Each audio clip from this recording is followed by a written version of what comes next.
Well, I grew up in Mesa in the East Valley, which was really a nice advantage.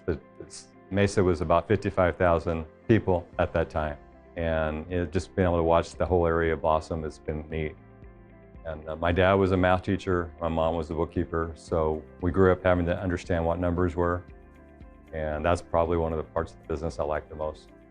I started when I was 19 years old, right out of high school. I was a good student in school, but college wasn't for me. So I just went on to run my own business, which is what I wanted to do. This is my 42nd year. And it's pretty much, I just love what I do, and I definitely stress to people to kind of do what they love to do. Being recognized as Man of the Year is certainly a great honor and a privilege. It's something that I didn't seek out, but I'm really happy and honored to have it, that recognition. And it's an awfully big title to give just to one individual. But again, I'm honored, and hopefully it helps motivate others to think big and recognize that you can do pretty much what you set your mind to, which is how I grew up. It's like just focused on what I wanted to get accomplished and go get it done. So I'm honored, and thank you very much. Well, serving the community is an honor and an obligation that we all have to give back and do what we can, when we can, and where we can. What I've noticed over the years is it's when you help others out, it certainly gives you a great feeling, but the most important thing is you're not doing it for yourself, you're doing it for others.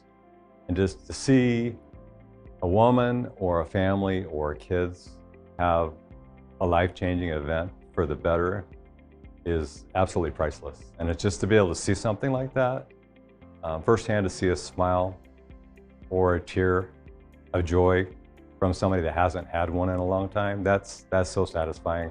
It's hard to even duplicate that or explain that. If I could go back to the beginning of when I started out in business, I would definitely give myself just a little bit more time for myself and others, and recognizing that being so focused and so determined was a great trait, but learning how to balance that out just a little bit better probably would have made me a little bit better person along the way, and I would have seen things that I could have maybe helped others with sooner than I did. So that's what I would give, the advice I give myself. I'd like to give the recipients tonight some advice, and that is to dream and live your dreams, stay focused, don't give up, stay positive, stay determined. You realize you're gonna have some roadblocks along the way, but just pick yourself back up and recognize there's people with worse problems than you, and think of the blessings you've been given and try to just build off of that.